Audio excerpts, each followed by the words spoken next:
Bonjour Hervé Carès. Bonjour. Vous êtes ex-officier de l'armée de terre et des sapeurs-pompiers de Paris, breveté de l'école de guerre, expert en gestion de crise.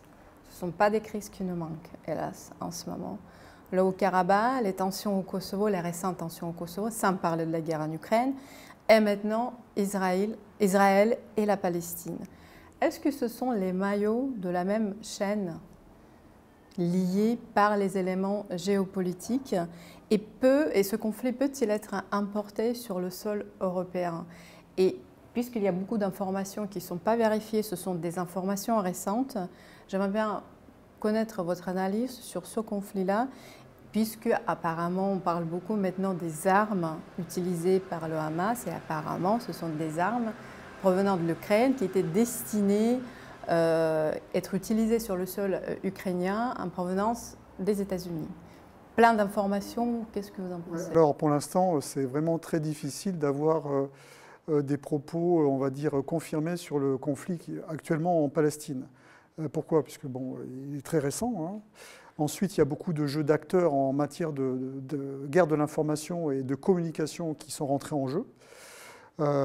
D'abord les premiers acteurs, hein, évidemment l'État d'Israël et ensuite le Hamas, puisqu'on est sur une guerre ouverte avec une action militaire mais des effets terroristes sur la population israélienne. Donc il y a une guerre de l'information et une guerre de la communication qui va s'instaurer et qui va accompagner également l'opération israélienne qui saurait se déclencher dans les jours à venir. Ensuite, il y a les acteurs géopolitiques qui sont autour de cette zone-là. Donc des acteurs géopolitiques qui se positionnent en fonction de leurs intérêts, comme dans toute circonstance où il y a des intérêts géopolitiques.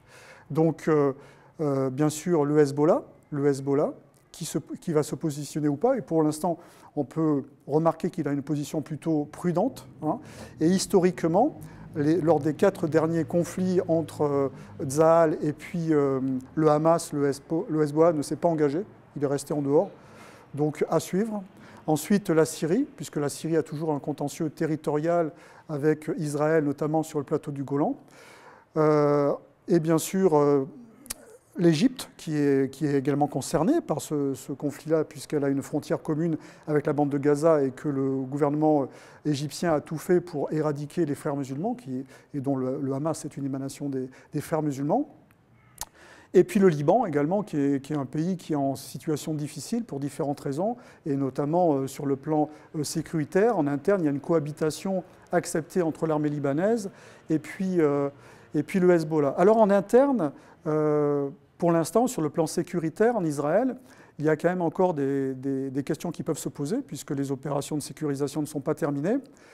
Ensuite, en Cisjordanie, il y a eu des accrochages en Cisjordanie au début de l'année. Pour l'instant, la Cisjordanie reste relativement calme, mais quid de l'avenir hein, dans les jours qui arrivent. Et bien sûr, également les Arabes qui ont la citoyenneté israélienne, comment ils vont se positionner? À peu près, c'est 1 million d'Arabes qui ont la citoyenneté israélienne, comment ils vont se positionner? Donc ça, c'est une vraie question.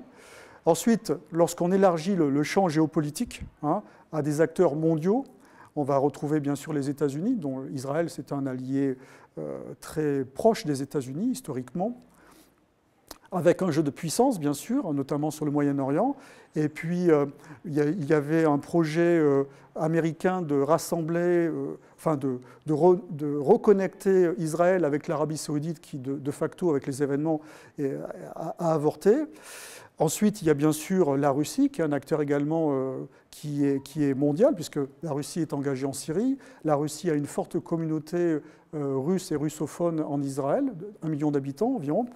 Quel va être son positionnement, sachant qu'actuellement, la Russie, sur le plan diplomatique, d'ailleurs, comme Le Monde l'a signalé, l'a montré et l'a décrit dans un article il y a quelques jours, ou même hier d'ailleurs, c'est un des rares pays qui a une position d'équilibre et d'équilibriste entre les différents protagonistes, qui peut pour l'instant parler avec tout le monde. Alors ensuite, concernant le sujet des armes que vous avez évoqué, pour l'instant, il est très tôt pour pouvoir affirmer quoi que ce soit sur les armes et l'origine des armes qui ont été importées sur le sol de Gaza, de manière à ce que le Hamas puisse les récupérer. Sachant que le Hamas a une autonomie stratégique et une capacité également à produire des moyens militaires, comme les roquettes par exemple, hein, grâce à un appui qui est reconnu hein, de l'Iran depuis de nombreuses années. Donc la provenance des armes sur le sol actuellement de la Palestine et suite aux attaques terroristes qu'a subi Israël, c'est très difficile pour l'instant de se prononcer. Alors c'est là où c'est intéressant, parce que justement il y a une guerre de communication qui se fait à propos de ces armes, et une guerre de l'information. Sachant que, évidemment, il y a des armes qui pourraient être de provenance ukrainienne, qui auraient été, je dis bien qui auraient été découvertes par Tsahal lors des opérations. Et ensuite, il y a cette guerre de communication qui s'installe par différents canaux. Soit par le canot russe qui va dire que ce sont des armes qui viennent justement de l'Ukraine et qui ont fait l'objet de la contrebande via les réseaux mafieux ukrainiens, soit, c'est plus compliqué comme explication, ça serait des armes qui auraient été saisies par la Russie lors de ces opérations en Ukraine et elle les aurait transmises au Hamas par des voies qui restent à déterminer, par exemple par l'Iran ou j'en sais rien. En tous les cas, pour l'instant, on est sur la guerre de communication. Ça fait partie du jeu, de toute façon, des acteurs géopolitiques et voire également de la guerre de l'information. Désinformer, mettre en avant certaines informations pour troubler le jeu géopolitique mondial, hein, qui est un contexte d'affrontement de puissance. Le contexte géopolitique actuel, c'est un affrontement de puissance entre la Russie, entre les États-Unis et bien sûr la Chine. Je parle des 3 grandes puissances mondiales. Bien sûr. Pour revenir à l'Ukraine, est-ce que le contre-offensive est terminé? Alors, sur le théâtre terrestre, en Ukraine, il y a différents fronts. Si on part du nord, il y a la frontière donc commune avec la Russie, où il y a toujours des opérations de harcèlement. Lorsque l'on descend vers la zone de Kupiansk, il y a une offensive des forces russes qui a commencé il y a à peu près un mois. Il y a eu une pause opérationnelle pendant environ 2 semaines. Il se trouve que depuis 48 heures, le front côté russe s'est réactivé. Non, sur Kupiansk également. Hein. On en parle moins. Ensuite, lorsqu'on descend, on arrive dans la zone de Donetsk, avec les villes qui sont au nord et au sud, qui sont des bastions ukrainiens où il y a des positions d'artillerie qui permettent de bombarder Donetsk quasiment quotidiennement. Et là, justement, au nord, sur le bastion d'Avdiivka, il y a une offensive russe qui pourrait, à terme, peut-être amener à l'encerclement de la zone et peut-être à la réduction du bastion. Sachant que ce sont des bastions qui sont très difficiles à réduire parce que ce sont des bastions fortifiés qui datent de 2014. Bon, comme l'offensive sur Bakhmout, ça sera une offensive très difficile. Ensuite, lorsque l'on descend plus bas et qu'on arrive sur la zone de Zaporijjia, parce qu'on pourrait considérer que c'est une trouée, Zaporijjia, une espèce d'espace de manœuvre qui est dévolu aux forces blindées. C'est un espace idéal pour que des forces blindées puissent manœuvrer. Pour l'instant, l'espèce de saillant que les Ukrainiens ont réussi à conquérir avec beaucoup d'efforts, il est stabilisé par les forces russes, avec l'utilisation, comme à l'accoutumée par les forces russes, de leur supériorité en artillerie sur les forces ukrainiennes qui sont actuellement dans le saillant. Les forces ukrainiennes cherchent à élargir le saillant avec beaucoup de difficultés. L'hiver va arriver, d'ailleurs je crois que les premières températures négatives sont arrivées sur le front, les premières frondaisons vont tomber, ce sont des positions qui vont être difficiles à tenir en l'état par les Ukrainiens dans la situation où ils sont. Parce qu'on pourrait très bien avoir une contre-offensive russe qui pourrait couper le saillant sur la partie sud et nord de manière à faire un encerclement des forces ukrainiennes qui s'y retrouvent. Ensuite, lorsqu'on continue, on arrive sur le bassin du Dniepr qui était bloqué par le barrage qui a été asséché suite à la destruction du barrage. Et là, il y a la centrale d'Energodar qui est un objet stratégique qui est fondamental pour les deux belligérants, aussi bien pour les Russes qui le considèrent comme leur territoire et comme une infrastructure qui leur appartient maintenant, que pour les Ukrainiens qui veulent reprendre cet objectif qui est un objectif stratégique. Donc c'est pour ça qu'il y a quelques gesticulations qui ont eu lieu les mois précédents. En ce moment, c'est relativement calme en termes de gesticulation et de bombardement de la centrale, mais ça pourrait revenir à l'occasion justement de cette situation de front figé. Ensuite, lorsqu'on descend encore, on arrive sur le Dniepr, zone de Kherson. En l'état, les Ukrainiens cherchent à prendre pied de l'autre côté de la rive depuis quelques mois, mais chaque fois, ils sont déboutés et repoussés par les Russes qui utilisent souvent leur artillerie. Ils cherchent à prendre pied également sur les îles qui se trouvent dans l'embouchure du Dniepr. avec les mêmes résultats. Ils auraient groupé une force assez importante sur la rive ouest du Dniepr, peut-être pour conduire une opération amphibie. Alors c'est tout le paradoxe de la destruction du barrage, hein, puisque le barrage, en fait, les forces russes avaient la capacité à l'ouvrir et le fermer et possiblement balayer une tentative de franchissement en force des Ukrainiens. Le fait que le barrage ait été détruit, ça a régulé le cours du Dniepr et ça rend, d'une certaine manière, le franchissement beaucoup plus facile. Le franchissement est facilité. De même que face à la centrale d'Energodar, une opération ukrainienne paraît beaucoup plus simple à monter en l'état qu'elle l'était avant avec le réservoir lorsqu'il était à flot.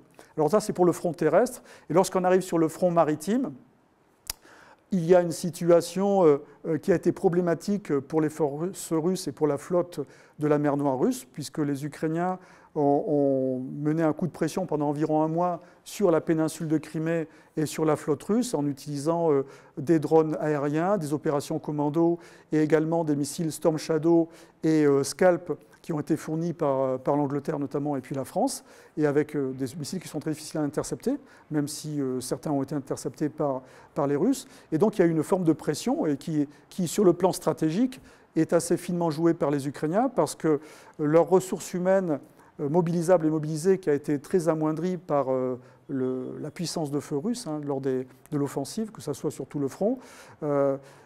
Ils ont du mal maintenant à poursuivre leur offensif hein, sur le théâtre terrestre.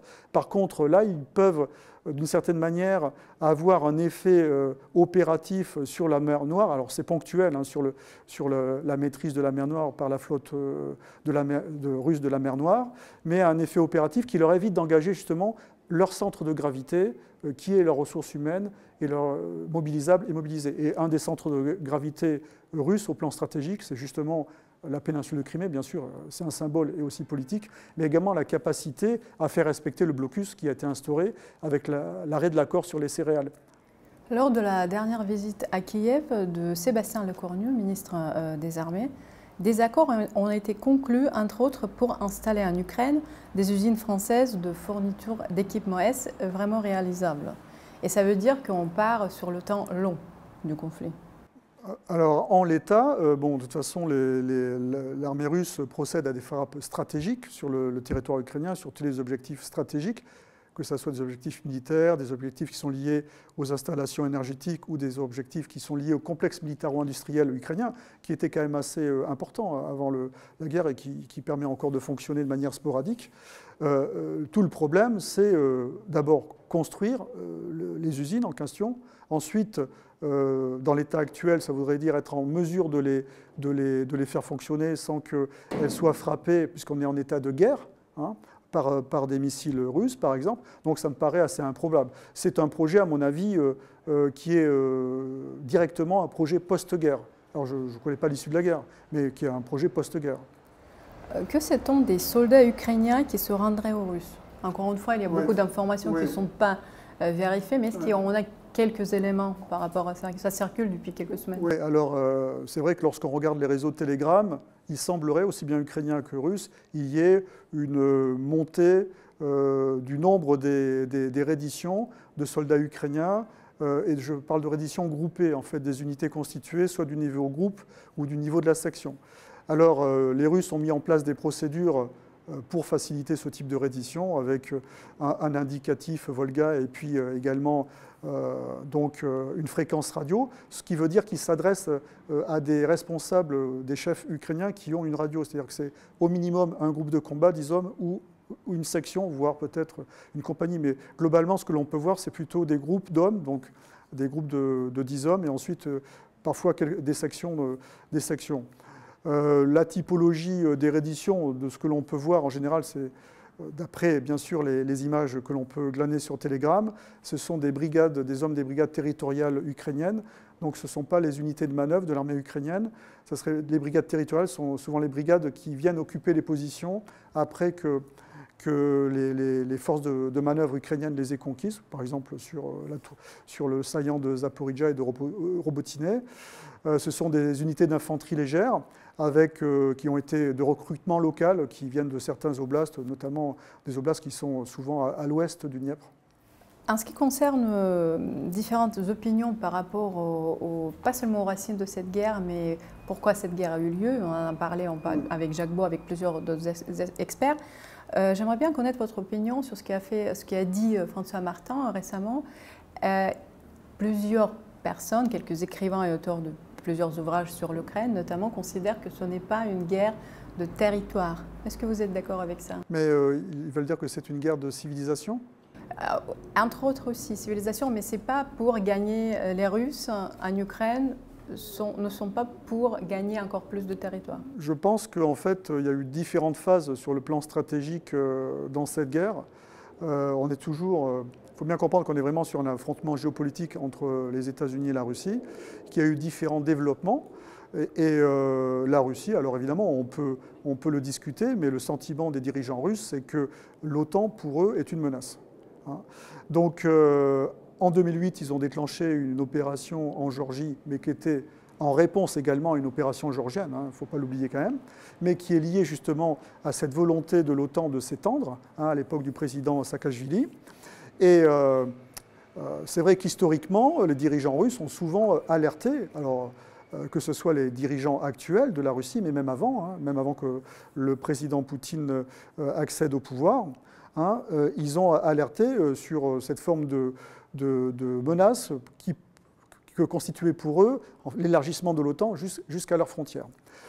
Donc le fait est, pour moi, on est sur un affrontement au départ qui est géopolitique avec une forme de recherche d'un espace neutre autour de la Russie à certains endroits qui sont l'héritage de l'ex-étranger proche de la Russie de l'ère soviétique. Alors maintenant, la stratégie après, elle a évolué parce que au départ de l'opération militaire spéciale, qui était plutôt, je souscris à l'avis de Jacques Beau, qui était plutôt une opération militaire qui devait conduire à des négociations et obtenir par la force ce qui n'avait pas été obtenu par les accords, comme notamment les accords sur Minsk, l'obtenir par la force avec la neutralité de l'Ukraine et bien sûr un statut particulier des oblasts des deux républiques séparatistes. Suite à cet échec, il y a eu un changement de stratégie qui a porté en fait sur la construction ou la conquête d'un espace territorial qui est considéré par le gouvernement russe comme un espace historiquement russe ou russophone. Donc on est sur cette logique stratégique et qui aboutit justement à l'annexion, à la reconnaissance comme étant russe des 4 oblasts qui ont été considérés comme annexés à la fin de l'année 2022. C'était septembre, il me semble. Voilà. La guerre en Ukraine, ou comme disent les Russes, l'opération spéciale, dure depuis presque 19 mois. Et j'aimerais bien savoir, mais qui sont les intérêts français dans tout ça? Est-ce qu'on connaît le coût des estimations, le coût global, ce que ça coûte à la France en ce moment? Et vous savez très bien qu'aux États-Unis, il y a quand même pas mal d'opinions, notamment le Congrès, qui voudrait peut-être suspendre des aides financières à l'Ukraine.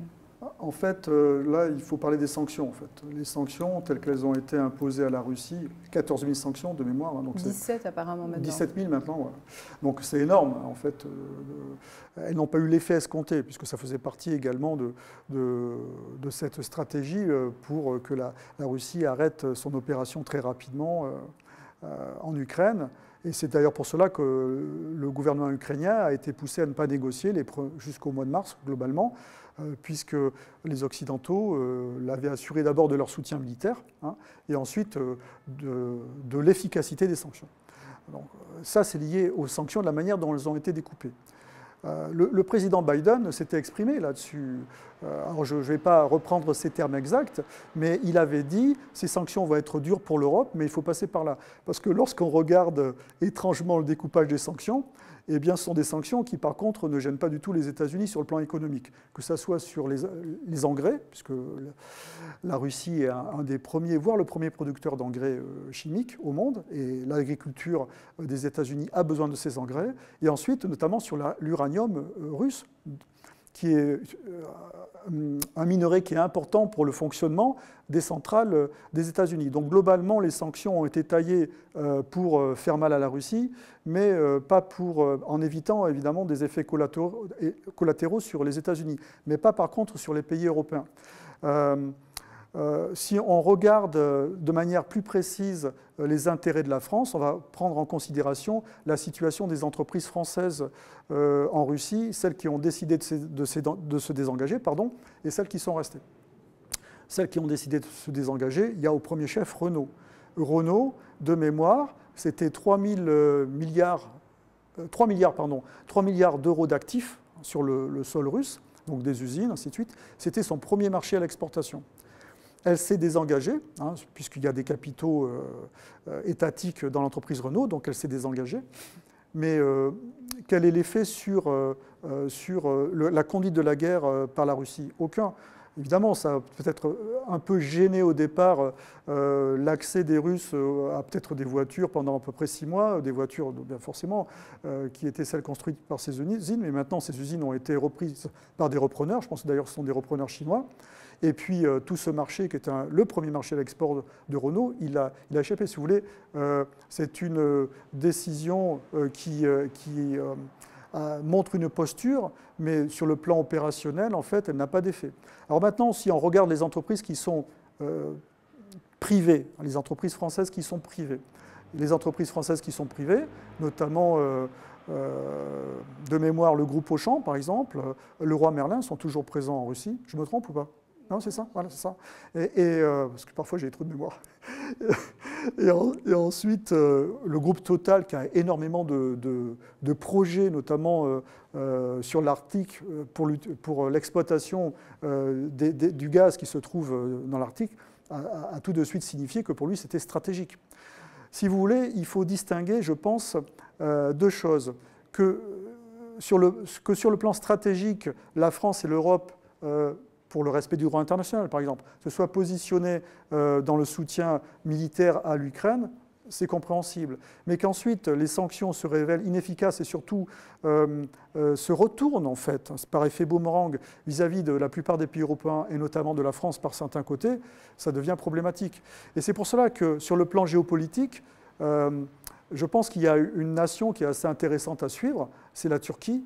Alors, je ne suis pas un fan de M. Erdogan, mais la Turquie, on voit très bien comment elle arrive à jouer par rapport à ses intérêts sur un théâtre quand même qui est assez complexe, quand on voit de la manière dont elle est engagée, par exemple, en Azerbaïdjan, de la manière dont elle est engagée en Syrie, de la manière dont elle va peut-être se positionner vis-à-vis d'Israël, puisque Israël est un de ses alliés historiques dans la zone, et comment elle arrive, et c'est un membre de l'OTAN, la première armée de l'OTAN, comment elle arrive à se positionner assez intelligemment et assez finement, tout en étant un partenaire de la Russie avec le Turkish Stream, donc le gazoduc, comment elle arrive à se positionner intelligemment en fonction de ses intérêts. Parce qu'une bonne géopolitique, comme une bonne stratégie, ça ne peut se faire qu'à partir de ses intérêts nationaux lorsqu'ils sont bien compris. Après, on peut bien sûr habiller cette stratégie avec de la communication et des valeurs, mais tant que l'on est en dehors des intérêts, c'est problématique parce que ça peut amener des situations qui vont être, on va dire, pernicieuses pour l'État qui n'aura pas continué, qui n'aura pas poursuivi une stratégie, une géopolitique en fonction de ses intérêts. Prenons l'état des protagonistes actuellement sur le front ukrainien. La stratégie russe, elle est compréhensible. La stratégie des Ukrainiens, elle est compréhensible. La stratégie des États-Unis, elle est compréhensible. La stratégie des Européens, en termes d'intérêt, elle est difficilement compréhensible. D'ailleurs, vous verrez que rarement, d'ailleurs, cette notion d'intérêt est mise en avant. Souvent, on parle de valeurs, de la solidarité, de la souveraineté. Voilà. Alors, c'est pareil, les valeurs, je ne vais pas discuter sur les valeurs telles qu'elles sont présentées, mais on voit qu'on est sur le double standard, parce que lorsqu'on commence, comme en juillet 2022, à aller en Azerbaïdjan pour avoir des contrats de gaz avec l'Azerbaïdjan, sachant que c'est quand même une dictature, l'Azerbaïdjan, cette notion de valeur, vous voyez, c'est le problème des doubles standards. Et c'est cette incohérence souvent qui est reprochée aux Occidentaux, au plan international, de mettre en avant ces valeurs et en fait d'agir en fonction de leurs intérêts masqués. Mais en l'occurrence, pour ce qui concerne ce conflit européen en Ukraine, il est clair que sur le plan des intérêts de l'Europe et des intérêts de la France, pour l'instant, ce n'est pas très clair. Ça n'a jamais été développé. D'ailleurs, vous remarquerez que souvent, ce sont des sujets qui ne sont pas abordés.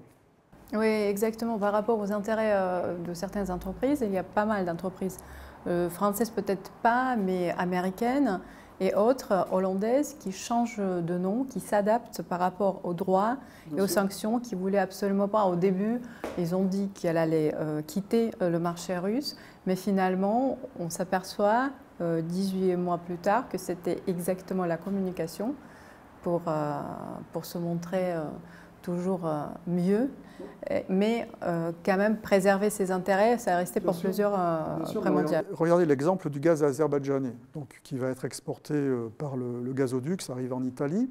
On sait que l'Azerbaïdjan ne produit pas assez de gaz pour répondre à la demande européenne.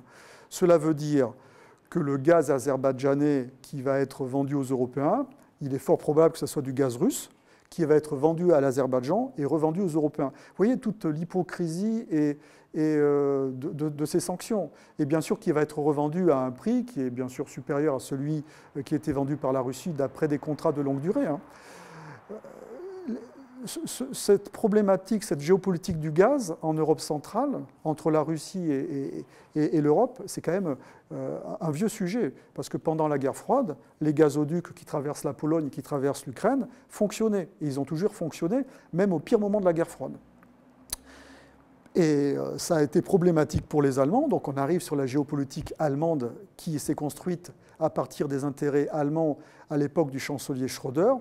Le chancelier Schröder a voulu que l'Allemagne devienne un hub gazier de manière à pouvoir redistribuer après aux autres pays européens et bien sûr avoir un gaz à plus bas prix que celui qui passait avec bien sûr des commissions par les pays par lesquels il passait.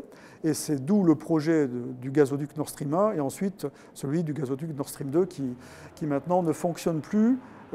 Alors apparemment, j'ai une information selon laquelle le Nord Stream 1 serait partiellement endommagé et qu'il y aurait encore un des deux gazoducs qui pourrait fonctionner. Est-ce qu'on saura d'ailleurs, puisque vous parlez du Nord Stream, est-ce qu'on saura la vérité officiellement, un jour la vérité.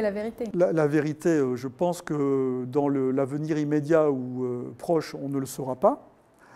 Mais bon... les historiens se pencheront forcément, contemporains se pencheront forcément sur cet événement majeur quand même de la géopolitique européenne. Maintenant, je m'en remets en fait à l'analyse d'Alain Juillet. Alain Juillet qui est un spécialiste du renseignement et je trouve qu'il est toujours très très pertinent, qui prend du recul et de la hauteur. Quand on regarde en termes d'intérêt à qui profite le sabotage des gazoducs Nord Stream 1 et Nord Stream 2, ça profite avant tout aux États-Unis. Sur le plan économique, alors je n'ai pas dit que c'était les États-Unis, je dis que sur le plan économique, ça profite aux États-Unis, voire peut-être à d'autres pays européens qui ont un marché gazier avec les pays européens, comme par exemple la Norvège. Maintenant, il y a différentes théories qui ont été mises à jour par notamment le journaliste américain Seymour Hersh, et sa théorie est assez intéressante, bien sûr elle est difficile à prouver puisque les sources par lesquelles il y a eu ces informations, il ne veut pas les divulguer, comme on imagine bien les raisons qui le mènent à garder le silence dessus. En tout cas, sa théorie du sabotage est très cohérente.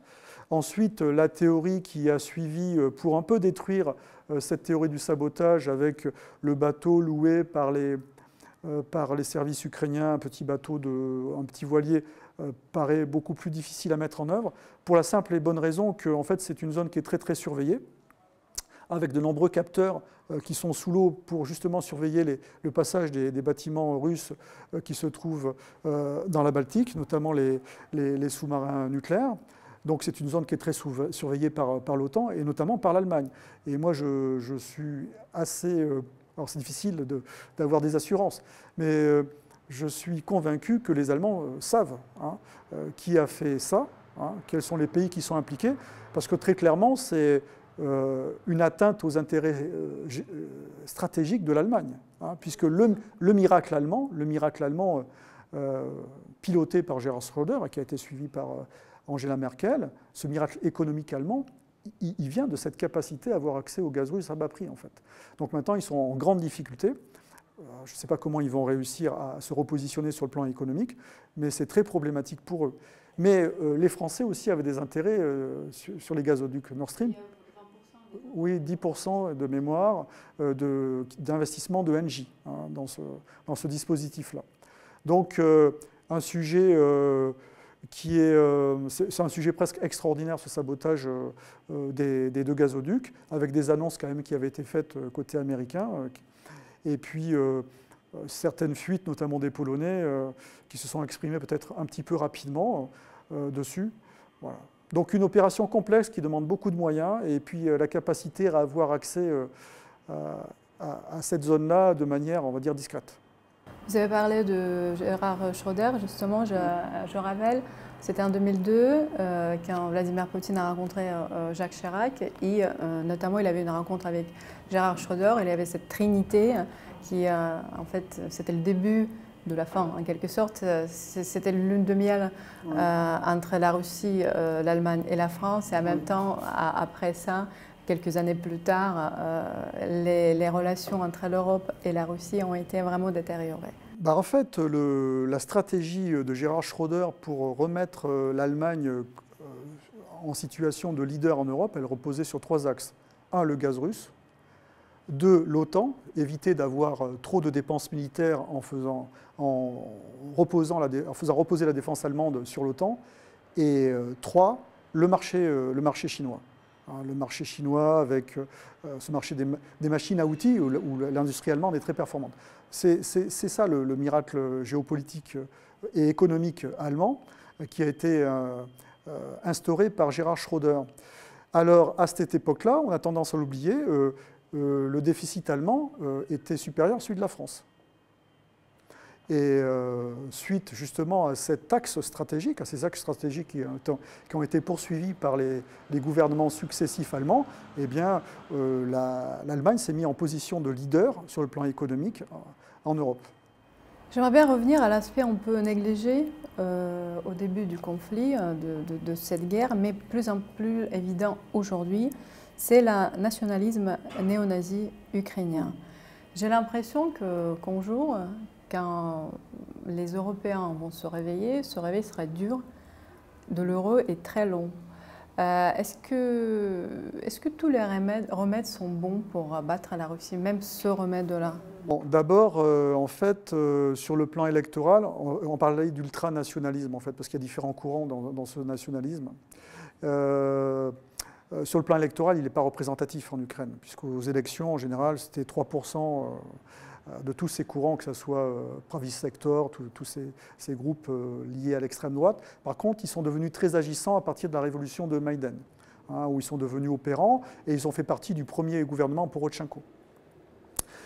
Lorsqu'il y a eu la révolution de Maïdan, ensuite il y a eu la rébellion des républiques séparatistes, et suite au manque d'efficacité des forces ukrainiennes qui étaient engagées contre les forces séparatistes qui étaient souvent d'ailleurs des bataillons ukrainiens qui étaient passés de l'autre côté, des bataillons russophones, plus ensuite un jeu d'acteurs également au sein entre les États-Unis et la Russie. Mais en tous les cas, pour en revenir à ces forces, il y a eu des créations de bataillons idéologiques à partir de ces groupuscules d'ultra-droite et ultranationalistes, avec des références qui sont celles du nationalisme ukrainien, donc c'est globalement les années 20 avec Bandera et puis d'autres courants nationalistes.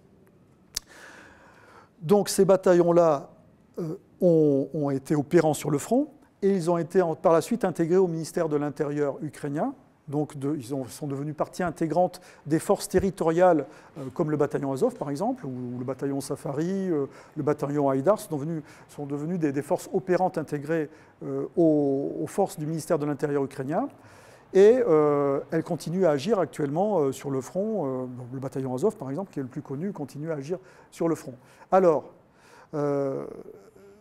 tout ça, globalement, c'est su. D'ailleurs, même en 2016, le Congrès américain avait déclaré le mouvement Azov comme mouvement terroriste. Alors ça a été oublié. Donc, je pense que ça a été retiré du Wikipédia. Ah, ça a été retiré. Pourtant, il y a plusieurs. C'était un vrai sujet pour une vraie conférence. Il y a eu différents reportages aussi qui ont été faits, comme Les Masques de la Révolution, il me semble, de Paul Moreira. Je crois que c'est le journaliste Paul Moreira de Canal+, qui avait fait un reportage qui est difficilement également, suite au Maïdan, qui est difficilement maintenant visionnable, qui, enfin, il montrait la problématique, en fait, de ces courants d'ultra-droite qui étaient présents au sein de l'Ukraine. Et puis également, il avait fait donc, dans son reportage un passage justement sur l'affaire de la maison des syndicats le 2 mai 2014 à Odessa avec les gens qui s'étaient retrouvés piégés dans la maison des syndicats. Ils ont été brûlés. Qui ont été brûlés, donc 48 morts, et ensuite sans qu'il y ait d'ailleurs d'enquête derrière. Donc c'est une problématique parce qu'en fait, ils ne sont pas représentatifs au plan électoral, mais ils sont souvent à des postes clés de l'appareil sécuritaire, en fait, ukrainien. Alors, oui, de l'appareil gouvernemental. Et c'est d'ailleurs pour cela que le président Zelensky, lorsqu'il a été élu, il a été élu sur un projet politique bien de paix avec les républiques séparatistes, et tout de suite il a été obligé de changer son discours et son orientation politique parce que le président Zelensky, qui entre parenthèses est d'abord en russophone, et que lorsqu'il s'est présenté aux élections, il a demandé, qu'il a gagné les élections, il a demandé tout de suite à que quelqu'un lui donne des cours d'ukrainien, parce qu'en fait, il maîtrisait assez peu l'ukrainien. C'était un russophone. Donc lui a été mis en danger physiquement et menacé par ces courants-là qui sont très très présents au sein de l'appareil d'État ukrainien, et de facto, il a été obligé de changer son discours politique. Mais son discours politique lui a permis de gagner les élections, c'est celui d'un projet de pacification avec les républiques séparatistes. Le chroniqueur de Washington Post, David Ignatius, après sa visite à Kiev, écrit que les Ukrainiens sont désormais prêts à parler plus ouvertement des moyens de mettre fin à la guerre. Si l'Ukraine se demande sérieusement si elle peut survivre à un combat qui pourrait prendre de nombreuses années, alors elle doit réfléchir à un moyen de geler ce conflit. Est-ce que c'est ça le scénario des États-Unis? Force peut-être, puisque les États-Unis en ce moment sont en train de perdre leur suprématie. Et finalement, est-ce qu'ils vont petit à petit, on n'en est pas encore là. Petit à petit, oui. Petit à petit. Est-ce qu'ils vont arriver à la table des négociations avec les Russes? Alors, il y a eu une phase de négociation qui aurait pu aboutir, deux phases. Bon, la première en février avec, ça c'est pareil, ça a été oublié, l'assassinat d'un des négociateurs ukrainiens qui d'abord a été considéré comme un traître et ensuite comme un héros. Donc, bon, je ne suis pas rentré dans la complexité de cette affaire-là. Ensuite, il y a les négociations qui avaient été ouvertes en mars et où, de facto, on était presque arrivé à un accord. Il y a eu l'intervention de Boris Johnson et puis, bien sûr, le drame de Boutcha qui a provoqué l'arrêt des négociations. Mais ensuite, il y a eu également d'autres négociations, un peu plus tard, qui auraient pu également aboutir. À ce moment-là, sur le plan militaire, il y avait, entre guillemets, un match nul. C'est que les forces russes avaient avancé jusqu'à Nikolaïev et les forces ukrainiennes avaient eu une victoire tactique autour de Kiev, puisque, notamment avec la bataille d'Hostomel et ensuite en empêchant les forces russes de terminer l'encerclement de Kiev. Et donc il y avait eu ce retrait justement des Russes pour changer de format, puisque l'épée de Damoclès de départ de l'opération militaire spéciale, c'est en fait les faibles effectifs. Au maximum 150 000 hommes, donc c'était problématique. Ou ça fonctionnait tout de suite avec le coup de pression qui fonctionnait, ou ça ne fonctionnait pas, de toute façon ils étaient obligés de se retirer. Du moins au nord, là où ils avaient eu le plus de difficultés. Donc à ce moment-là, il y avait en fait, je pense, des possibilités de négociation, parce que même sur le plan des frappes stratégiques russes, de l'aviation russe et des missiles russes, il n'y avait pas eu énormément de frappes. Vous voyez? Maintenant, on est passé sur une phase qui est différente. Il y a eu une montée en puissance des frappes stratégiques russes, ce qui fait que, si vous voulez, il y a un clivage qui s'est créé, qui n'existait peut-être pas déjà en mars, vous voyez ce que je veux dire, entre les deux nations. hein, et ça va être difficile de retrouver peut-être un schéma de négociation en l'état avec tout simplement tous les drames qui se sont passés, tous les soldats qui sont morts, tous les civils qui sont morts, de part et d'autre, hein, puisqu'on parle souvent des bombardements qui ont lieu sur l'Ukraine, mais on oublie souvent de citer les bombardements qui ont lieu sur Donetsk, ainsi de suite. Donc il y a, la guerre a duré, et ça sera difficile d'aller vers une négociation simple, comme celle qui aurait pu être faite à partir de mars. Maintenant, quelles sont les possibilités de sortie du conflit? Eh bien, soit il y a une négociation de paix, donc il faudrait trouver un accord, hein, un échange qui soit considéré comme équitable par les deux, je dis bien les deux belligérants directs, hein, puisque il y a quand même deux nations qui ont engagé des soldats, hein, dans cette affaire-là. Ensuite, il y a le statu quo à la coréenne, c'est qu'il n'y a pas de paix négociée, mais il y a une zone démilitarisée avec éventuellement des forces de l'ONU qui se mettent en place, pourquoi pas. Ensuite, il y a le conflit larvé, ce qui existait depuis 2014 entre les républiques séparatistes et l'État ukrainien. Donc je pense que ce n'est pas dans l'intérêt des deux belligérants que ce soit ni l'Ukraine ni la Russie. Et puis ensuite, bien sûr, il y a la solution, entre guillemets, de l'épuisement des deux belligérants, en fait. Hein. C'est que tout simplement, il y a les belligérants qui sont épuisés sur le plan économique ou sur le plan des ressources humaines. Pour l'instant, il y a un des belligérants qui est en situation de guerre totale, c'est l'Ukraine, mais ce n'est pas le cas de la Russie, puisqu'elle a tout son espace stratégique. Et après, il y a la victoire d'un des belligérants, bien sûr. C'est qu'un des belligérants atteint tout ou partie de ses objectifs. C'est-à-dire que, par exemple, la Russie considère qu'elle a récupéré les territoires qu'elle a annexés, qu'elle considère maintenant que ce sont ses territoires, et que les Ukrainiens ont récupéré tout ou partie du territoire qu'ils considèrent comme ukrainien. Sachant que l'ambition des Ukrainiens, en l'état des forces, comment dire, est très haute. Elle est très haute, puisqu'ils veulent retrouver leur frontière de 91. Vous imaginez tout ce qui s'est passé depuis 2014, hein, entre les populations du Donbass, les forces ukrainiennes qui étaient de l'autre côté du front, le sentiment également, la Crimée, le sentiment de la Crimée, des gens qui sont en Crimée. Hein. Donc, en l'état des forces, ça me paraît quasi improbable. Et ensuite, si jamais ça arrivait, il y aurait un sujet qui serait lié aux populations qui habitent dans ces zones-là.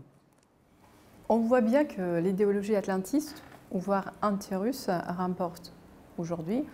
Ce matin, ou c'était hier, Kouchner a dit sur l'attaque du Hamas, il est évident que la Russie était au courant des projets d'attaque. Y a-t-il un espoir qu'un jour, l'idéologie va céder la place à un esprit critique? Oui, c'est ça la difficulté, en fait. Je vais encore citer Alain Juillet. Quand il y a de l'idéologie, on ne peut pas comprendre ce qui se passe. Hein. C'est pour ça qu'il faut prendre toujours du recul. Alors maintenant, je comprends bien qu'il y ait des personnes qui soient engagées dans ce conflit. Par exemple, on voit souvent les Ukrainiennes sur les plateaux télé, notamment sur les plateaux de certaines chaînes, qui sont très engagées, mais c'est logique, puisqu'elles défendent leur pays. Hein, lorsque le porte-parole de l'ambassade de Russie intervient sur un plateau télé, il défend son pays. Ce qui est gênant, c'est qu'après, des pays qui ne sont pas engagés directement dans ce conflit n'aient pas de position propre et n'aient pas ce recul-là. Et notamment des analystes ou des gens qui portent la voix de ces pays. Bon, Kouchner, c'est quand même quelqu'un qui est très très connu en France, qui a été ministre des Affaires étrangères, qui a été impliqué dans plein d'opérations humanitaires. Donc ça voit un poids, mais ce sont vraiment des allégations gratuites, si vous voulez, lorsque ça repose sur quoi, hein, quelle est l'analyse derrière? Vous voyez ce que je veux dire, hein? On est vraiment là tout à fait sur de la communication, je dirais même pas de très bon niveau, hein, puisque en fait il n'y a rien qui ne vérifie en fait ces propos, vous voyez. Donc on est sur une espèce de discours militant, qui repose sur du vent, sur rien de concret. Merci beaucoup Hervé Carès pour votre analyse, pour continuer le dialogue, puisque c'est important. Chers amis, merci beaucoup de nous suivre. Sachez, pour continuer nos dialogues, nos interviews, nos conférences, nous avons toujours besoin de vous, de vos dons et de vos cotisations.